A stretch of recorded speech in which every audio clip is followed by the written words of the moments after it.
Welcome to PAO Fans International. It is our 100th episode.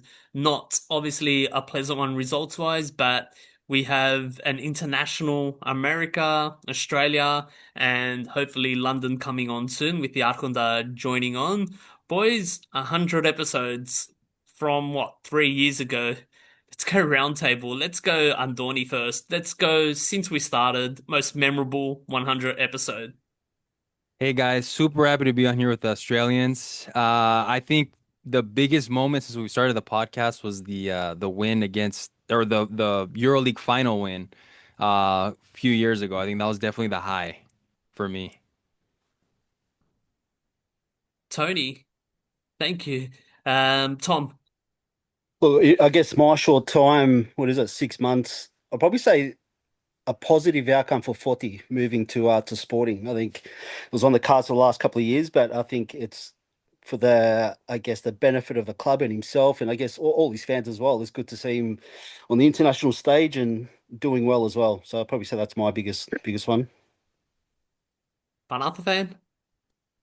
Yeah, I'm going to go left field with this one. I want to say that Papa Dimitriou was a source of many discussions on these podcasts over the years, and his eventual departure was certainly celebrated on this pod. So I have to single that out. Nick. And Donny stole my thunder. I was going to say definitely first the Euro League when we beat Real in the final. I remember jumping on. Definitely you were on Sturge, Banatha. You might have been as well. We had our scarves and fanelas on and everything. It was approaching winter here, and we just won the cup as well. That same episode, I think we beat Ardis around the same time in the cup that season. And I guess another one, it's been slim pickings other than that. Probably when we beat Olympiacos in their 100th birthday when Forty had a field day scoring in front of their ultras. Oh yeah. I'm gonna have to say Luke still joining me for the conversation. Just randomly messaged me saying he can join now, so I just had to quickly just set up, put clothes on, just yeah. And that's it, get ready. He had just finished training or about to start training and he was just happy to join in and I was like caught me by surprise. But results wise, yeah, you guys covered that there's the EuroLeague, there's the Olympiacos one. Yeah. But yeah, times are Another changing. one, Sturge, when you had Leofoto on. Yeah, that was a good Yeah. conversation. That was a good conversation, and very appreciative of Lil Fortle's the work he does. Yeah, it helps us do our job as well with what he tells us as well, news wise, what he does as well for the Panathinaikos community, especially in Greece, and just makes my role a lot easier. Just learn or chatting with him, just a little bit of scoops, a little bit of information. So maybe you can pass on what he just told us or just been saying in his chat now. So let's kick off. First off was the Ferencvaros game in the Europa League. 1-1 result. Yusuf for them scored in the 62nd minute via the penalty spot. And then Zaruri with a rocket in the 86th minute. Pass from Bakasetas outside the box. Found Zaruri, took on his player and just unleashed the left foot rocket. Gave the keeper no chance. How did you guys see that? I'll just open the floor up for anyone that wants to start it. I can go, I guess I'll jump in. I thought first half of that game, it wasn't the majority opinion, but I felt like we just weren't playing too well, honestly. It was very average for me. I felt like the midfield wasn't very creative. Kyriakopoulos for me was disappointing. Um, it was, I don't know, and I felt like they also weren't that impressive either. It just wasn't a very exciting game. Or at least the first half. Second half, we started off first 10, 15 minutes. I felt like we saw a big improvement. Build-up play was a lot better. We had chances to score. Unfortunately, we had that penalty, and that kind of blew the wind out of the sails for a little bit. And thankfully, we got the tie with Zaruri. I mean, that was he came on and he's like the Pirates coin. You just kind of put him on and hopefully he'll kind of do something. And in Europe, that's like what his fifth goal, I think, now for us in Europe. Fourth. Fourth goal. Fourth, So but yeah. he's got an assist. He got an assist as well. Oh, and he got an assist last time too. So yeah, there we go. So he's performing in Europe statistically. So yeah, I mean, 1-1, I can't complain too much. The performance for me, it honestly didn't really, give me a lot of confidence, but it was at least a better response than, getting 4-0 by Ike last week. So, yeah, that's kind of just how I saw it. I don't know if you guys saw it a little bit differently. Yeah, pretty much the same. Andoni, it's what you said, the last bit especially, to get a reaction. I remember we were saying last week when we were on us Aussies, first things first, I don't know how the game's going to go, but just to get a reaction. And I think we saw it. And first half wasn't as good as the second half, especially right before their goal, banging the door down. But I think the first half was a bit deliberate. We saw it at Malmo as well. We've picked up some decent results on the road in Europe, and the young boys, we hit the ground running early doors, but this mirrored Malmo where we grew into the game nicely. I think it was by design to be a bit more cautious, be a bit more defensive minded in that first half. And as the game, progresses, we can come out of our shell a bit. And we saw that. We were banging the door down, and the keeper pulled off two outstanding saves. That one on Palmer Brown, that would have been our goal of the season. And the Gidiakopoulos header. Then they scored completely against the run of play. Credit to us for bouncing back. I thought as soon as we went 1-0 down, I thought the heads would drop and we would go on to lose 2 or 3-0, but we bounced back, and outstanding goal by Zaruri. As you said, Andoni, he's got a habit of doing this in Europe. You don't know what you're going to get. As you said, he's either going to be like a 1 out of 10 or a 10 out of 10, and he's delivering in Europe. And the loan, I'm pretty sure it was an obligation to buy, and the way it's going, I'd love to keep him as a backup. If the plan's going to be moving forward, Andino as the starter, then we're sorted on left wing. We've got Zaruri as backup. We can dissect the goal, I guess, that we conceded. And first time watching it, I was furious at Palmer Brown for the handball in the box. Then as soon as they showed the replay, the whole build-up, Dubar, just so lackadaisical, half-assed, and it starts from there. And both centre-backs were to blame. For me, Lafont, you can't blame him for not saving the penalty, which is a shame because the back three in this one suited us, and I thought Ingerson was our man of the match in this one. Yeah, I think Nick, you made some great points in terms of our backline, especially Dubar, who just seems to have gone backwards over the last few weeks and last few games. And I certainly feel like he contributed to that penalty being conceded. But overall, I think both yourself and Andoni, the points made. Look, I think we didn't play great. In saying that, though, I think we deserved a draw at the very least, if not a win, because Ferencváros did not really do much at all. To be fair, we had the better chances. If I can probably single out the couple of structures where, again, the midfield doesn't work. I think we know that Bacaseta and Givea in the middle. But also, Pelistri did well, and he really tried hard and tried to create that combo with Swiderski. Just, for me, did not work at all. And Swiderski is not the right player for that sort of setup, and I really can't wait for either Dessers or Tete being the striker in Europe moving forward. So the team itself still shows structurally it's nowhere near where it needs to be. But at least in this game, at least Rafa managed to get a decent result, and enough to get us through to the next round, which is the main thing. Yeah, I'm very similar. I think coming off the disaster the week before, I think performance was okay. First half, definitely I agree, but played a lot better in the second half. It's the same. I keep saying it's the same old story, right? That ability to execute up front. Pelistri, I think, golden opportunity. I think the 30th minute in the first half, but obviously we missed that. Zahuri's goal, outstanding. I agree. Yeah, just lucky. I think Ferencváros really didn't put it to us. Could have been a loss, but yeah, good to come away with at least a point. And secure, obviously, the next round as well. Yeah, Walker Marconda will come to you shortly. But yeah, you guys covered a lot of the points, and I think a key point that I wanted to make, just following up on what Panatha fan said, was the Swiderski link up. I think he's more of a classical striker in the box kind of. You expect him to put chances away, get the finishes, because anything trying to build up from him, the way that it looks like Rafa's trying to play, Swiderski's horrible. I've seen it from the preseason under Rui, where any balls just trying to play through him, create, he's been atrocious. And we saw glimpses of that breakdown of play coming through him. And he gave away a silly yellow card, and now he's suspended for the next game. So we're going to be only left to Pantovic as the main striker versus Roma. So very frustrating. And the Dubar for me, pretty much most that fault for that penalty.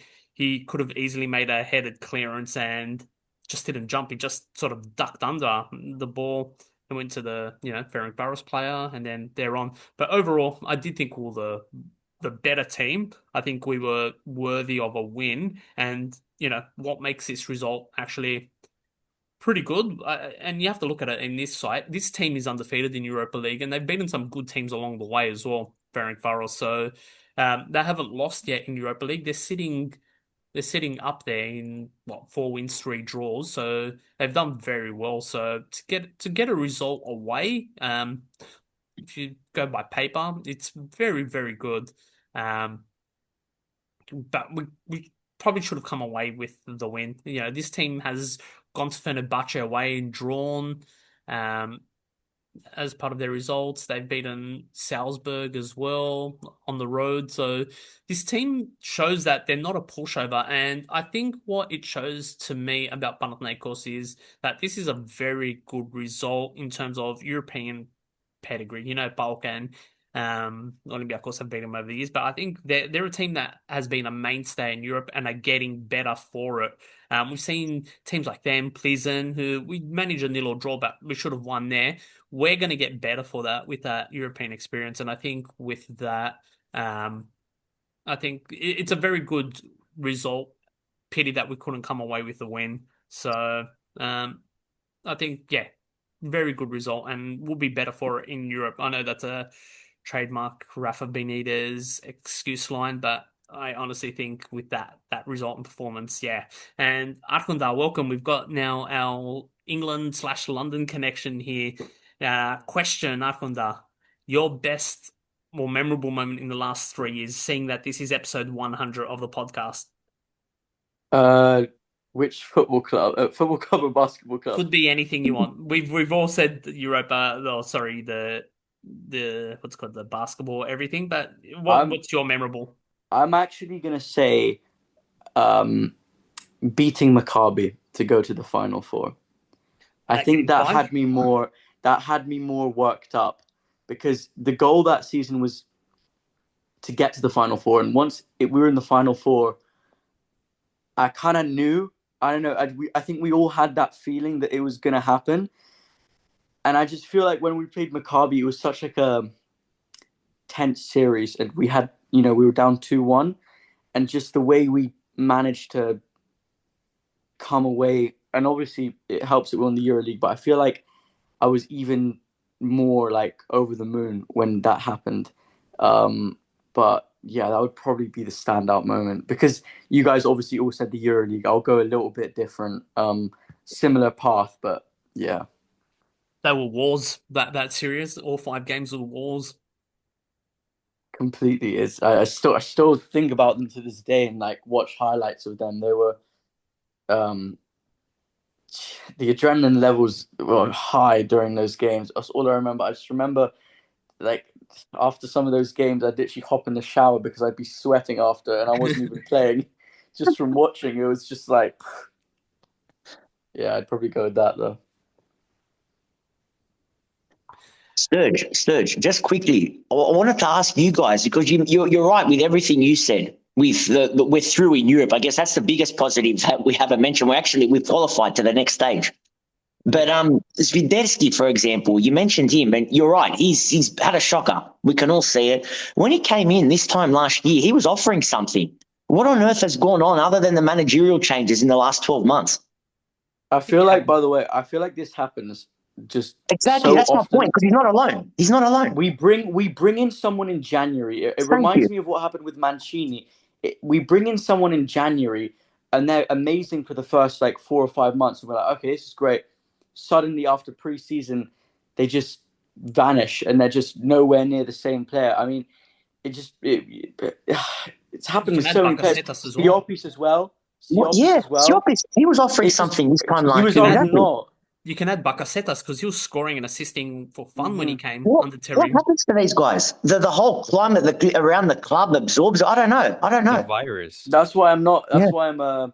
I like to make my assessment over a player and I try for like one full season, kind of like 1 full year. Because watch now. I mean, we haven't made like so many signings in January, but we've made a few. Obviously, it wouldn't shock me if one of them suddenly is like everyone's getting them on the back of their shirt by the end of the season, and then after preseason we don't really hear from him again, or he becomes our new scapegoat. Swiderski kind of is kind of my scapegoat right now. I think the guy just doesn't really look like a professional footballer in my eyes. But I think it's a great point you make. And if I think about this year's signings, Gidiakopoulos at the start was absolutely on fire. Yeah. He's dropped off a bit. And then, dare I say it, Dubar in the first few months was very, very solid, and he's showing signs of dropping off. And I haven't really thought about any of our other signings, but you can argue Chirivella is probably the same as well. Maybe I that's don't feel like there's been one. I don't know if you guys mentioned this because I came on a little bit later, but I don't feel like there's been one signing from the summer where we've gone like, yeah, that's worked out, kind of thing. I mean, off the top of my head, I just don't feel like there's someone we can say confidently, oh, we got what we paid for, or that's worked out how we should have, if not better. How many times have we said Arkonda? There's been downgrades everywhere. The Maximovic is the big one. The Forti's another one. Unai, actually, Taborda deserves a shout out. The way he came on, his attitude was impeccable. For someone who's barely been getting minutes. Yeah, he should have this morning. He should have played a bit. To be honest, just a bit of something. He showed 2 fouls that he won. One of them, especially the second one, was in a very dangerous area. I kind of will defend Chirivella because we'll talk about it in today's game. As soon as he came on in that second half, the midfield looked a lot better. So I'll kind of defend. I think Chirivella plays a very important role in the team, and a lot of his work gets underappreciated. And you can see it in today's game, and we'll talk about it now. With this morning, we played Atromitos away in a pathetic match, 0-0. Yes, it's a point, but probably were good enough for a loss, to be honest. And I think Atromitos unlucky not to win that. They had their big moment early in the game. I think the 13th minute. Yeah, 13th minute. Lafont gave away a penalty, which was always going to be given a penalty. I don't like the call because it was a one-on-one. Lafont stood his ground. The player just looked for the contact, got the contact that he wanted, and just dived. And Lafont made up for that with the save as well. And then Zuba, the former AEK player, had a huge moment in the box where he took a shot and it barely touched Shopis and redirected it just wide, left all the players wrong-footed. We were very lucky. And our big moment of the game just came from Tete, unmarked header, and just got it all wrong. He couldn't even get on target, and I think that was our big chance where we didn't really have many chances. We'll talk about the game. Who wants to kick off with how they saw the game? Because I've got plenty to say about this game. I'll kick it off and say one word: pathetic. Absolutely pathetic.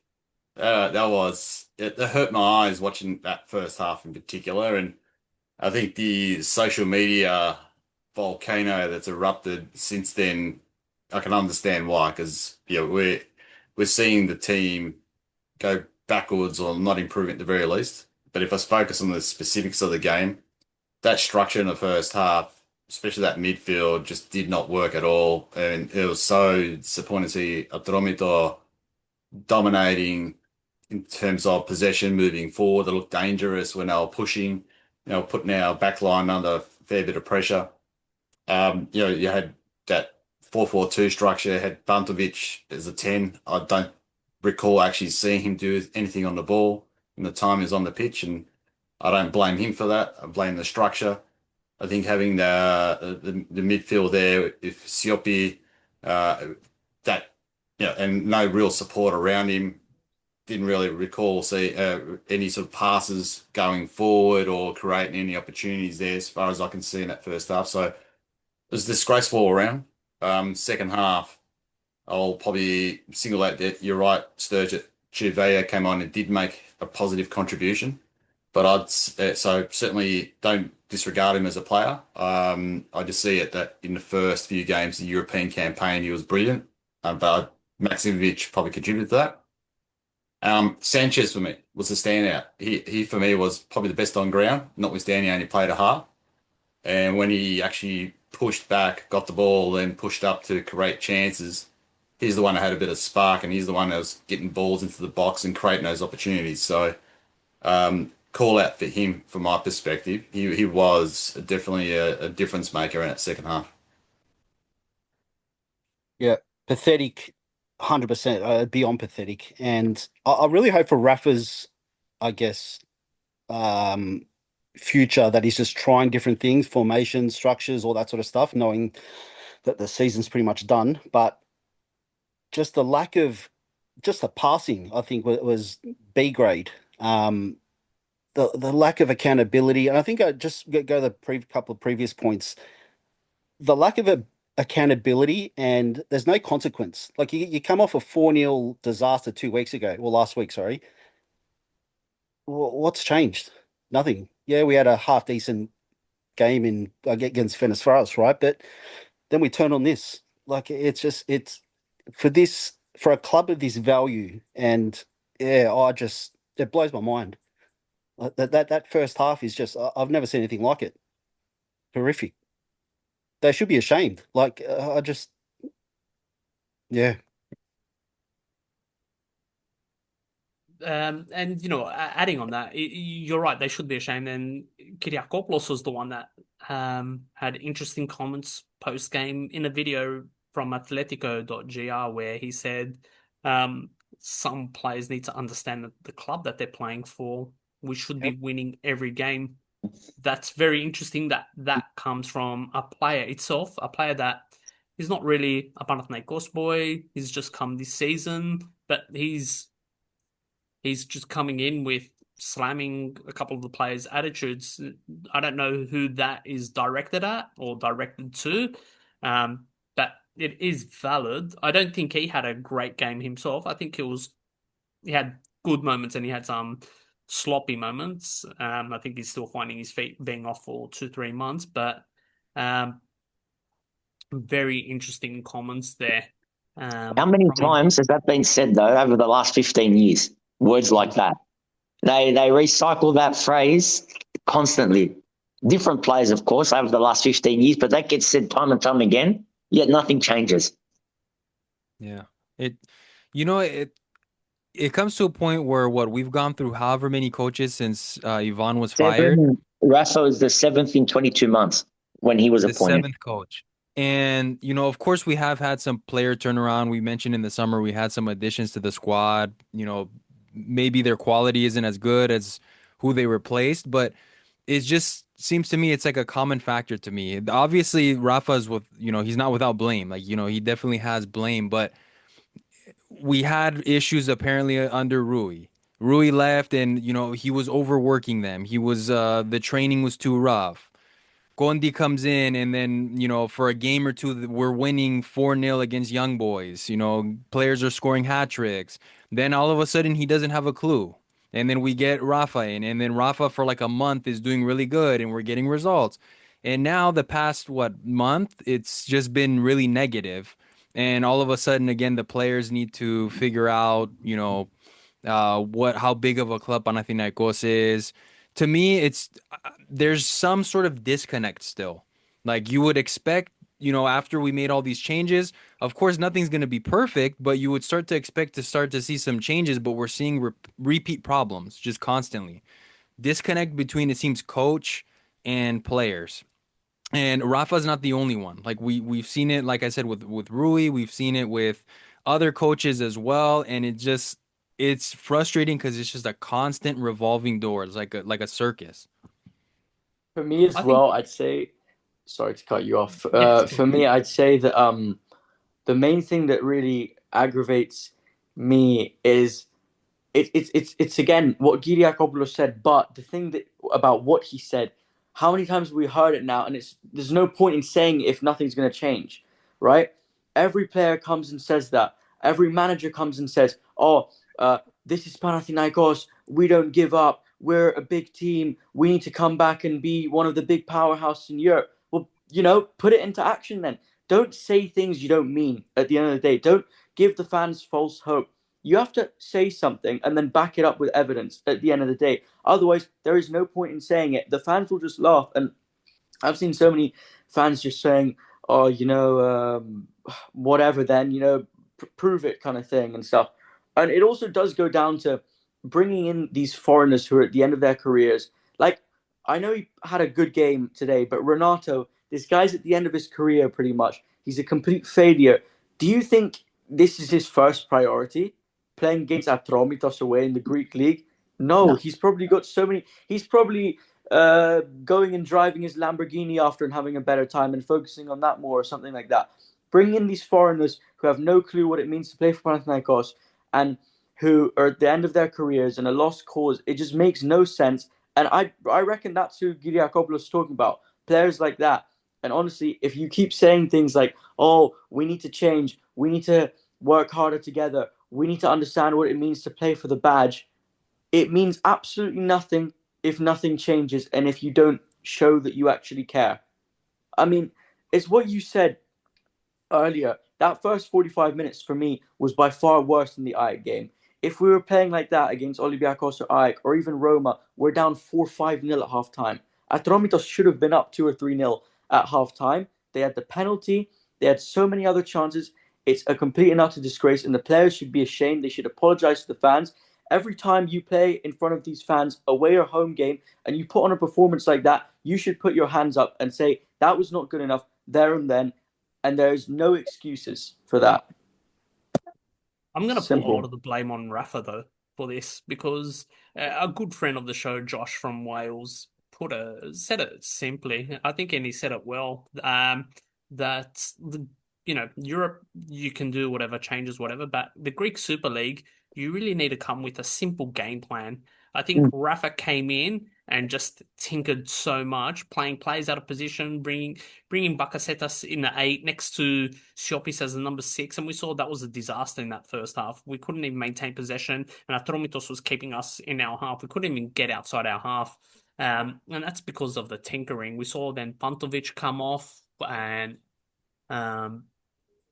Pantovic and someone else came off for Swideski, for Chiri and Sanchez, so Bokos came off, and I'm surprised Pandelidis didn't play. I don't think he was suspended for this one, so he was on the bench as well, so I'm not too sure why you wouldn't start Pandelidis for this game and go for Bokos.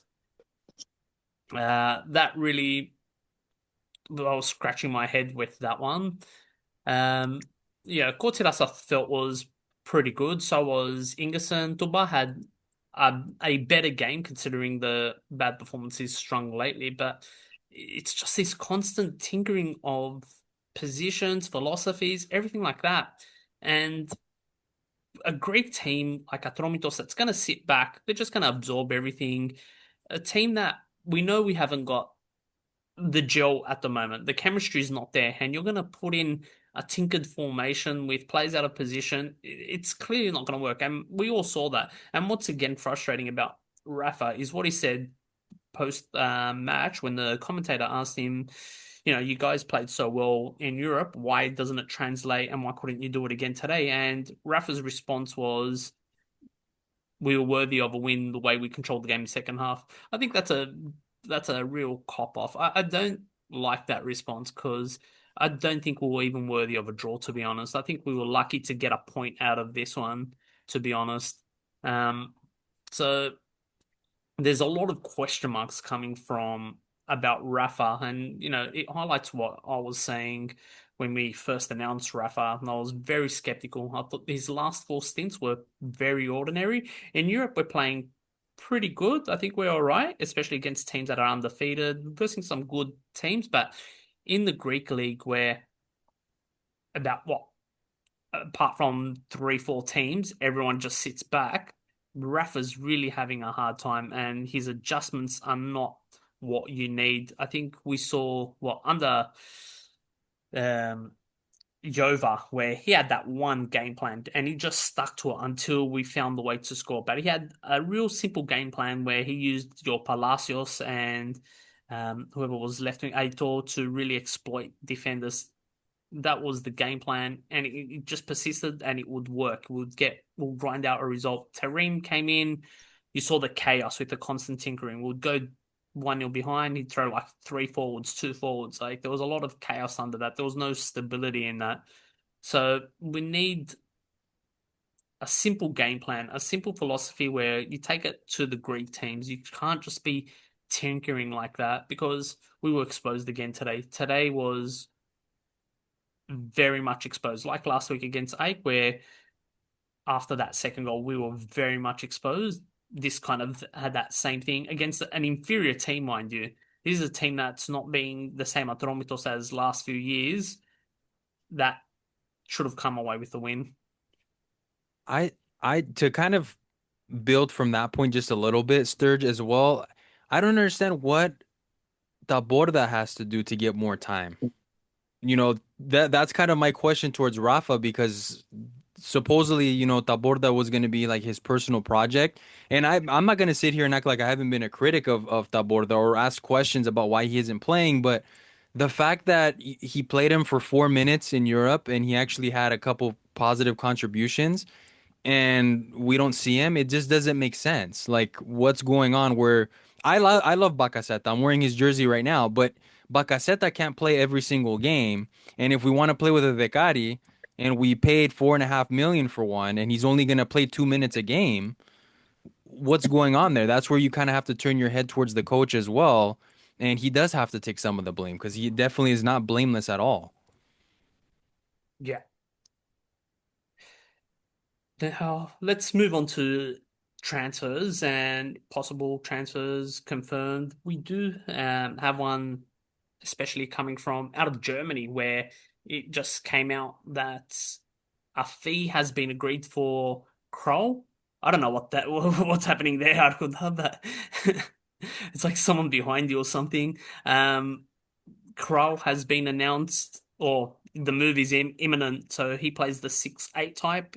It is a €1 million move. He does have a market value of 4 million, but his contract is expiring in 6 months, so that's why we got a discount price. He did inform Union Berlin he wanted to go.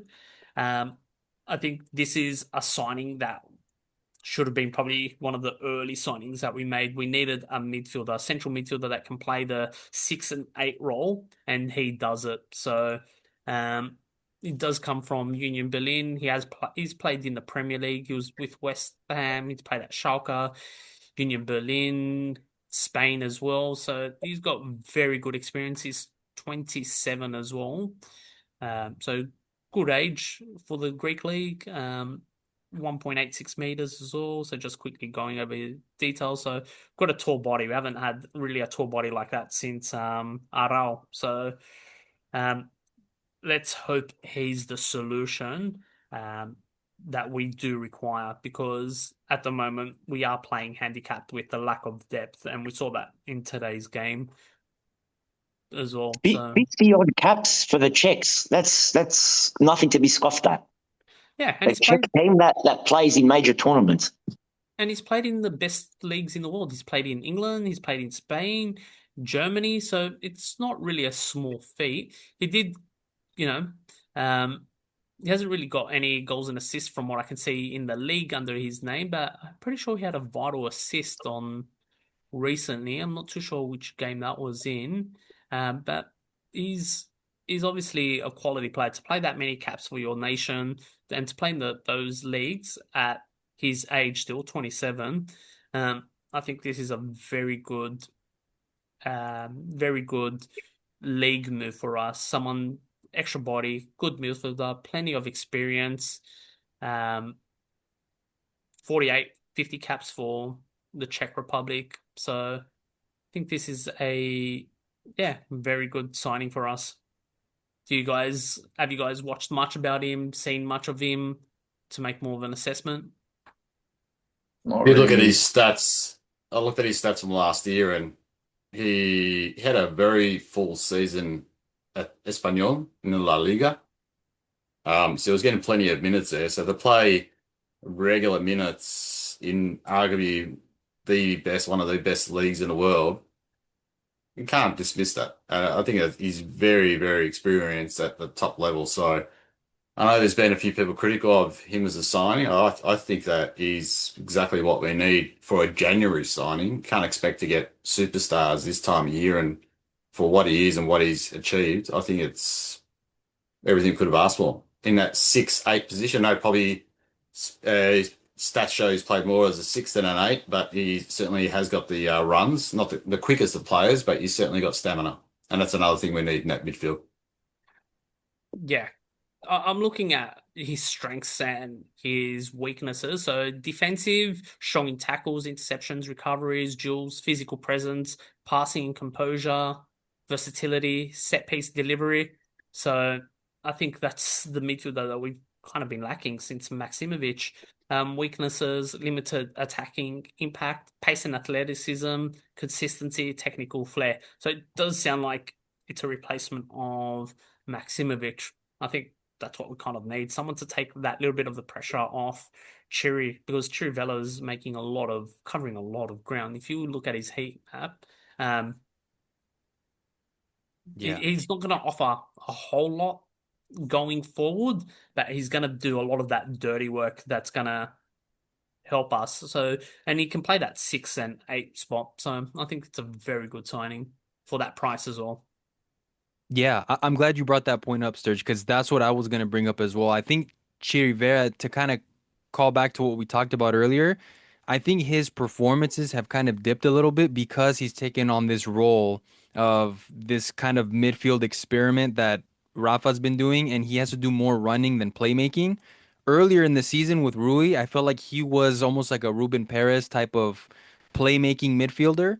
And ever since he's kind of picked up this role of having to cover a lot more ground, it's either one or the other. You can't do both. And so having Crawl, I think he's going to be the cleanup guy, and that should unlock Chirivella a little bit. Maybe we'll start to see the midfield unlock. And yeah, hopefully that will be the answer. But I'm really happy with this signing. I mean, if it's true that it was for $1 million, I mean that was a really good deal.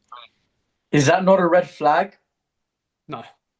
He was off contract. I mean, he was coming off contract. Oh, right. Okay, fine. But I think for me, like, I mean, as good as, his resume is kind of thing, and he's been good, I feel like with us, we always just have to wait and see, really, to be completely honest. I could see him being our January signing who is brilliant, and then we don't want that pattern again. I feel like with Panatha in general, with the names we sometimes sign, it could seem really good or bad at first, and then it could completely surprise you. So I think just because with a lot of these players, it's very different when, let's say, I don't know, Real Madrid signs someone, you kind of know a lot about them. You've seen them play a lot of football, but someone like this, you don't know as much about, because let's be honest, no one here watches Union Berlin week in, week out, right? They're not really on TV week in, week out. So it's something that we don't really know so much about him. We can see clips, we can hear some things about him, but I feel like we can't really necessarily be for sure until we see him play a decent stint for us.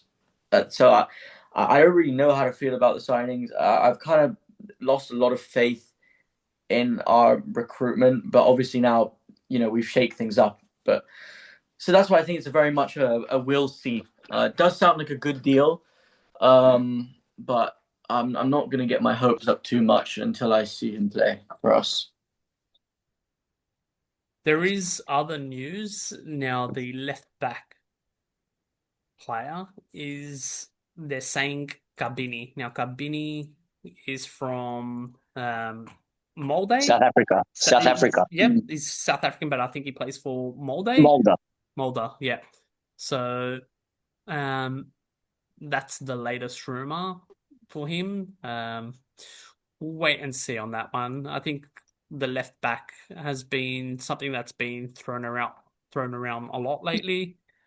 We've seen Romano, our young player that went to Inter. There's talks that he wants to come back. So there's obviously a lot names that have been thrown around. The Greek media seems to speculate that we are close to Kabini. I'm not too sure yet on certainty, but his market value has increased in the last year or so.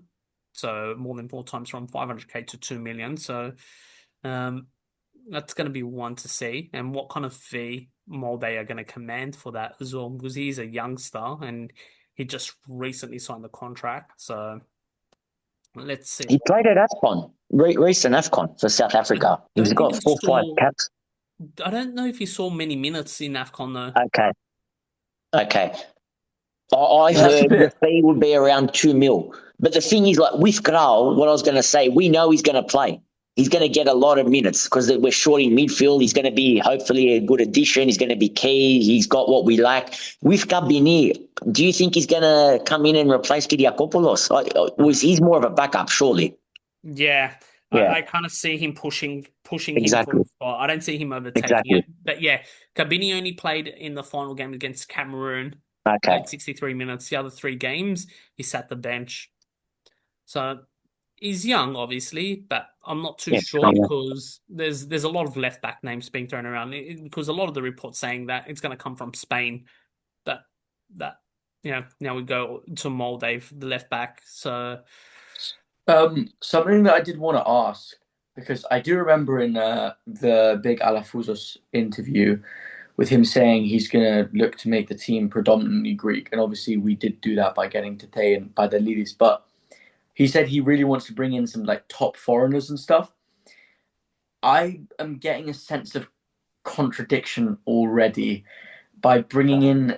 I mean, I know we probably shouldn't be surprised, but by bringing in someone who is set to be a backup and who is foreign and stuff, we're bringing in another foreigner now in Krau. There are many more foreigners being thrown about, and I just wonder, what is his plan? When does he want to make this team predominantly Greek? Because surely then you'd be thinking, I mean, it may be a long shot, but surely we'd be hearing some rumbling rumors of Tsimikas, who's probably leaving Roma. He's being linked to Olympiacos. Exactly. Roma have organised to send him back to Liverpool. But that's probably not happening anymore, because I read that Robertson is staying at Liverpool now. Yeah, but they're gonna on loan him again. Okay. Liverpool will on loan him again. But that's the thing. I feel like if we really were sticking to that, we would also hear some rumors of us going for him. Not saying to get him, but I know he used to play Olympiacos. But this is the thing, I just feel like there's a lot of, he said this, but he's not doing this kind of thing right now, and it just, I just don't know. I think he's a broken body. I agree. I'm happy to stay away from him. With the I don't Greek think market, he's good. I don't think he's that good, but I'm just saying that with players like that available, it surprises me to hear that we're not at least any rumors that we were interested in or something, because supposedly on prospect 29. Well. It's 29 now, there. And you're signing Kabini on prospect, 21-year-old. Mm. And I think that's kind of the right approach to take as well, getting young quality kids, because we're not going to be a club that holds players 5-6 years, career players at our club. I think we need to follow like I said in the last podcast, the Portuguese sort of method, your Benficas, your Sportings, where at Portos, they find really good talent and can on-sell them, and that's how they sustain themselves and rebuild from within. I think that's obviously the best approach going forward as well, just finding these diamonds and on-selling them for bigger fees when possible. That's obviously going to happen with Andino. And I hate who else can we get though from the Greek market? Who else can we get? We've got Tete, we've got Pandelidis. Gondouris has come in. We haven't seen him play yet. These are players, some of these players. These guys aren't even national team level yet. That's what I'm saying. Who else other than Tsapras and Vikos, who else is left to get? That's who I'd go for. They're my two targets. They're the two. Other than those two, that's it. We've got the day, we've got Pandelidis. The rest of the Greeks abroad, they're not going to come back to Greece. Mandas, we'll link with Mandas, for example. He was never going to come back to us or any Greek I'm club. interested to see what stage Mavropanos could think about it.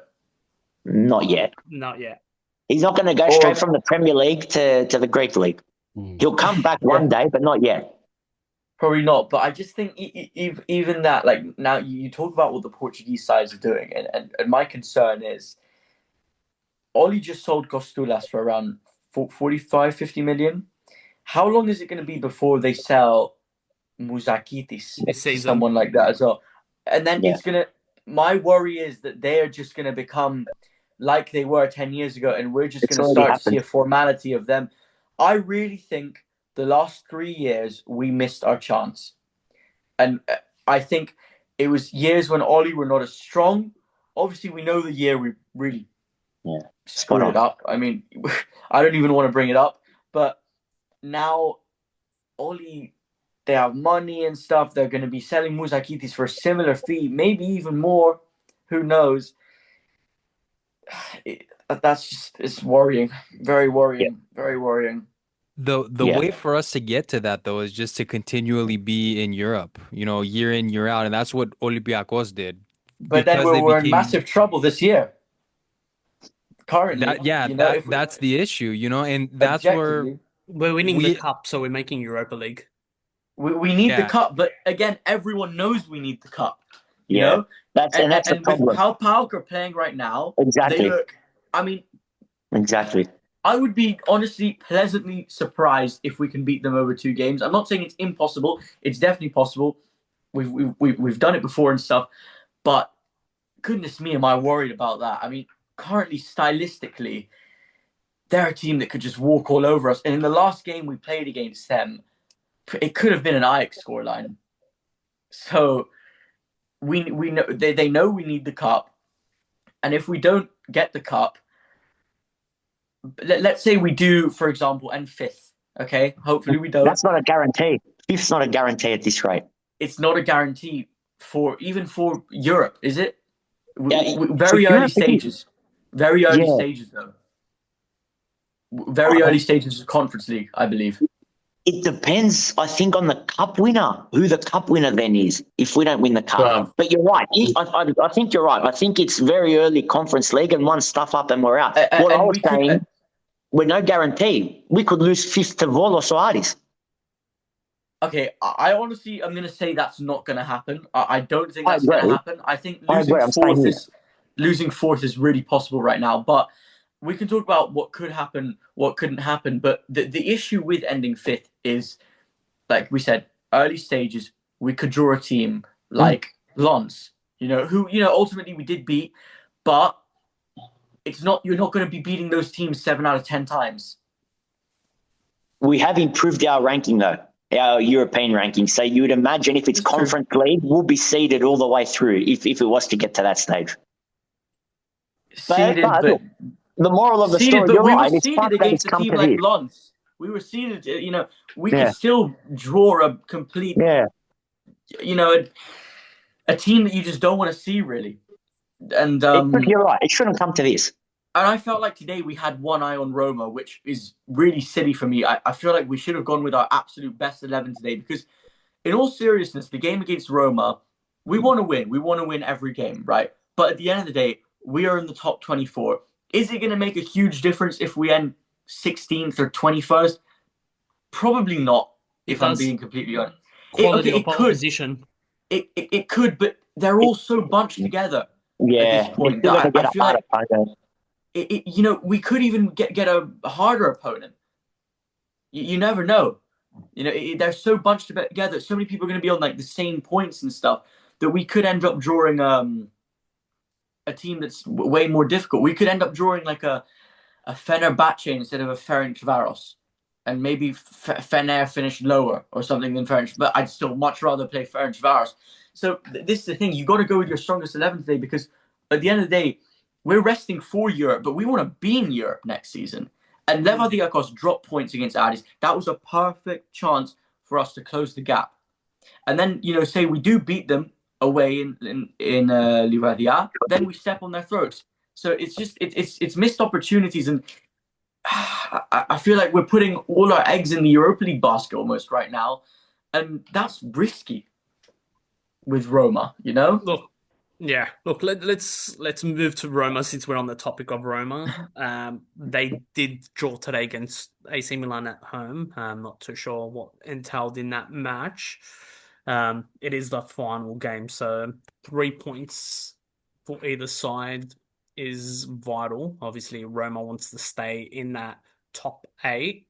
They could be at risk. Yeah, they could be at risk with any dropped points whilst Panathinaikos with us, um, we can go as high as, it looks like a 12th or 13th if we get a win, and depending on results, looking at it. So there's plenty of opportunities for both teams to get a result and plenty of incentives as well for both teams to get a result as well. So it is the big game against our friends at Roma, considering the fans are very friendly with each other.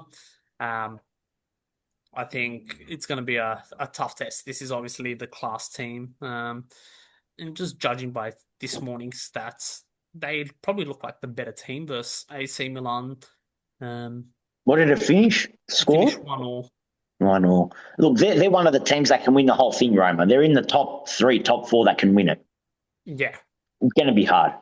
With the crowd, unfortunately, there was talk that they were going to open Oaka up. That's not happening.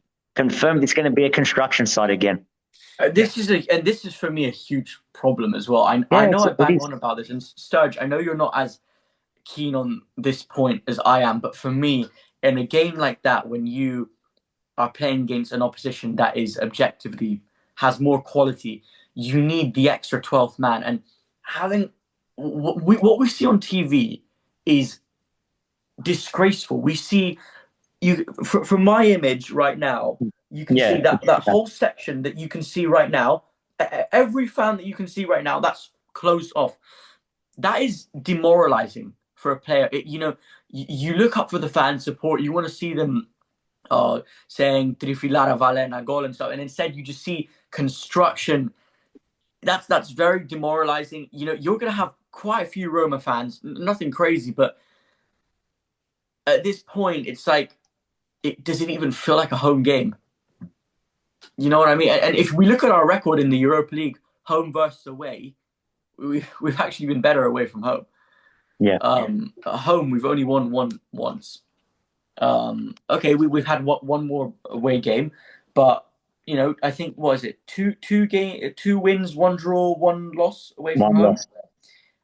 Yeah, that's that's a very good away record, but home, I'm not as confident, if I'm going to be completely honest. Look, if it was at Leofordo, I'd say we're a chance to win. Any game at Leofordo's European night, we're a chance to win. In a construction dump like Oaka, empty, it kind of takes the sting away of a European atmosphere. So anticlimactic.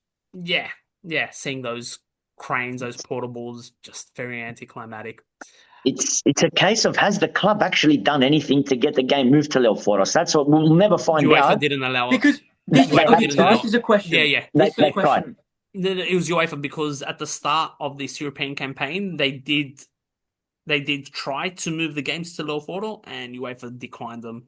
Okay, I didn't know they tried, because a couple of years ago we were playing Maccabi Haifa. That's what I was about to say. We started with Villarreal at Oaka, then we played Rennes and Maccabi Haifa in Leofordos. So I'm thinking, like, what's changed? Why are we now not? I mean, I know Leofordos is a dump. I'm very, very well aware, but it strikes that you can hear it so clearly from the outside, because just the way it is, it strikes fear. It's an awkward stadium. It's not it's the pitch is kind of terrible. It's not a place you want to go. I just don't understand what's changed from now and a couple of years ago. It's because they nominated Oaka to be the main stadium, and UEFA didn't allow a change afterwards. All right. We're going to quickly move on because we are running short on time. I'm going to leave the basketball talk now to my experts. I'll just relay the results. There's three results since then. So we do have Panathinaikos Baskonia in a strong home win, 93-74. Maccabi Panathinaikos, we dropped 75-71, where we had open shots, chances to win, and coming to that final quarter, I think with a 6-point lead. And then this morning, Panathinaikos, Marousi, just a routine home win in the Greek league.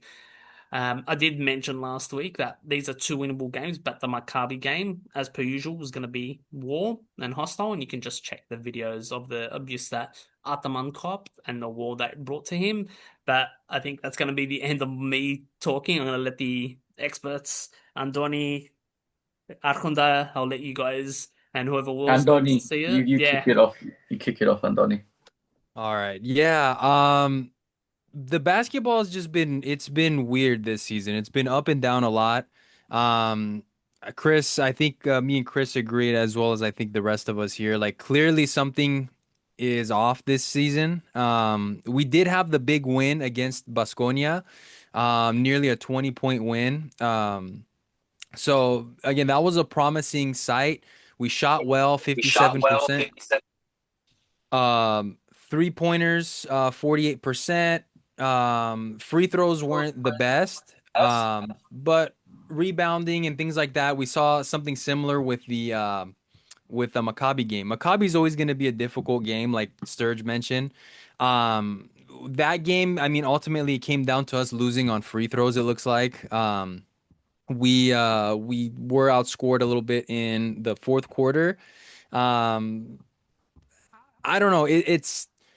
I'm somewhere in the middle. I'm concerned this year because you can tell that something is clearly not working consistently well, like we've seen in past years. I feel like the Farid signing was kind of like a band-aid fix, and now that kind of honeymoon has fallen off a little bit, we're starting to see some struggles come up again with the basketball team. I'm also kind of flipped too because I don't know, Chris, if you saw it, but Emily Grant, I think that's Jerry and Grant's wife, she went I and did. was talking about, yeah, how like the fans were like going into her DMs and just saying like, the team, something's wrong, it's Adaman's fault, it's the player's fault, whatever. I also think that's an extreme too, to where like it's just being completely like blown out of proportion as well. But I think the truth is somewhere in the middle. There is concern because something's clearly not working right. But I also don't think the season's completely lost. I don't know. It's just defensively, I feel like it's been a struggle. TJ Shorts, they mentioned he's kind of been in and out of the lineups. They don't really know um, what he's gonna do, when he's gonna pass the ball, what plays he's gonna do. So I think he's been trying to fit in as well, but it's kind of all over the place. Chris, what are you like? What are your thoughts about this whole situation? I mean, obviously, I'm very, very disappointed. Me and you were obviously, huge basketball fans in general, and it definitely sucks to see. I think there's a lot of. It's actually not like just an off season for me. It was. I think we were starting to show a lot of cracks last year, and I think those have not been papered over properly because I believe a lot of this comes from arrogance. To be completely honest with you, including from fans like myself. At the end of last season, I just assumed, oh, we'll be back, we'll win it all next year, kind of thing. But when you actually look at it, right, I feel like we are signing names, not players. We have great players. We are not a great team, in my opinion. Signing Shorts, in hindsight, looked like a great signing, but for me, we had defensive issues last year. Why don't you go sign a defensive guard instead? Even like a Nidal Kina, who I know Ollie has, but something like that. I'm saying, a Chris Jones who now plays for Hapoel. You don't need to necessarily go find a player who is gonna sweep the fans off their feet with dazzling plays. You want to find glue guys amongst stars, and we already have stars. We have Slukas, we have none. I know everything with the sort is kind of screwed right now, but Osman, another star. You do not need more than 2 or 3 of those kind of guys to take over games. You need to surround them with players who will fight, players who know how to defend, and can shoot the 3 ball and know their role and are happy with their role, is something I would say. Therefore, for me, I think we need a complete revamp in the summer, to be completely honest with you. I think there are players who are probably not happy with their roles right now. I think we need to go back to building a team, not necessarily getting the best players. I also think there's been a bit of arrogance coming with the whole NBA Europe of almost like we're too good for some of these EuroLeague teams. That's what I honestly believe. I think there is a bit of attitude like that. And I think for me, there are only a few players right now who I can really look, who can look me in the eye or look the fans in the eyes and say I'm giving it my best. I'm saying I'm keeping a very few players currently. Grant, Lesor, because I still have mega faith in the guy. None. Slukas, maybe Osman. Apart from that, I don't see players who really, really are fighting, know their roles, and fit in the system. And going back to the system, I feel Ataman is a very one-dimensional system. He's a very successful coach, don't get me wrong. But once he gets figured out, I don't think he has a backup plan. I think constantly now we're always in the media crying after every loss. Oh, the referees, great performance from the referees and stuff. We will go to NBA and stuff, just constantly whining. And I think maybe it is time that Ataman, that ship may have sailed. So I think this season, because we've got so many issues currently, that I just can't see any proper short-term fixes currently. I don't like to say the season is over because I think we could still win maybe the basket league. Who knows? It'll be very difficult because I think Olympiacos, for me, is actually the best team in the EuroLeague. But in terms of this season, I think this could be one of the most disastrous seasons for the club because we have to think about circumstances and we have to think about where the Final Four is being held.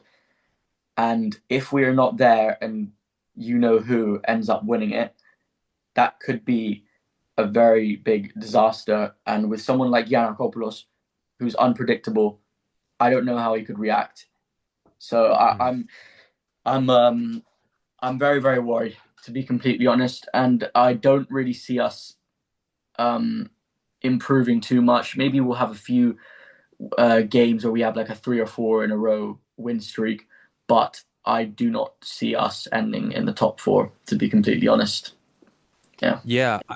I think Chris, where things kind of went down or they started to turn around, and I don't think people really mention this a lot, is when the GM, the old technical director, left, the Slovenian guy, I think. Yeah. I feel like when he was on the team that first season, that's what really helped fill out the roster.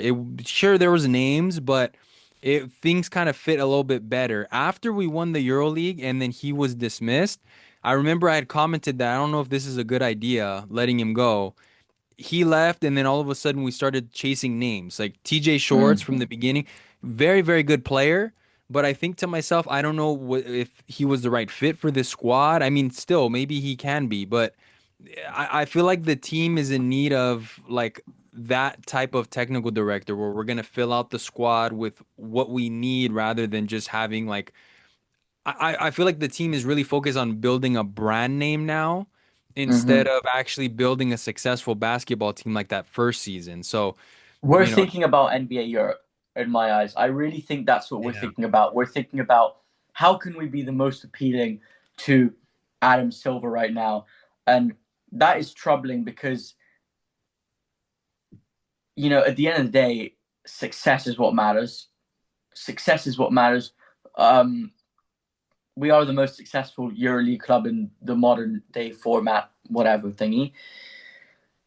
And with this amazing stadium, which is looking more and more, unfortunately, to be, well, we know it's being held in Athens, in our stadium, and it's looking quite unfortunate. I feel like it was almost a little bit cocky to get rid of, the Savini guy, like you said. Okay, we won our EuroLeague, you helped us build. Okay, thank you, goodbye. And I wonder if maybe there was a bit of arguments then between him and DPG. Like he was saying, DPG was like, I want to get Lorenzo Brown now. I want to get Osman, yada, yada, yada. And he was like, no, this is not what we need. We just should run it back, maybe get one more 3-and-D guy. We don't need a big star, another big guard. And then they maybe had a fallout. Who knows?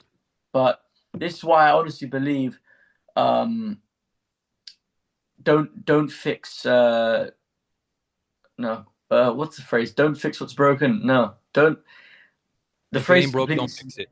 If it ain't broke, don't fix it. Nothing was broke. It seemed like we started to just change too many things up. That's a mistake, in my opinion. Yeah. Yeah, I agree. There's just so many dynamics to it, honestly. Again, it's still a few months away from Final Four.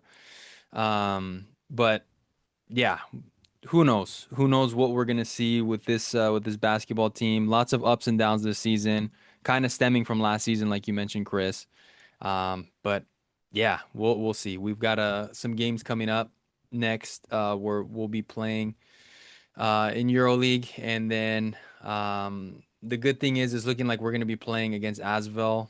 Should hopefully get that win, and then it's gonna get a little bit tough where we play Aris in the league, Real Madrid, Partizan, and then Fenerbahce. So that's going to be a little bit of a tough run, but we'll see. Hopefully next time we're on the pod, we'll be able to talk about some wins there for both clubs, hopefully. Right. Because it's been a rough ride this season for both clubs. But this is the time when, for football and basketball, the games just keep coming, and got to be ready for them. Yeah. And speaking of that, our next games are against Asvel, Lyon, so that's on the road. They're coming dead last, so you're kind of saying that should be a win. That's not negotiable by any chance. We do have a tricky Greek League game against Aris away as well. A few days Must after be a that. win. Must be a win. Yeah, but Aris isn't traveling as well as traditionally they have been, so you expect 2 wins there. All right, boys. Pleasure. 100 episodes to 100 more and many more hundreds after that. Whoever carries the torch with this, or the flair, however you want to say it. But gentlemen, we've got America, Australia, England together on this, and rest of the world, wherever you're hearing from. We appreciate you. Thank you very much, gents. Have a good day, and happy Australia Day as well. Take care. Cheers, boys.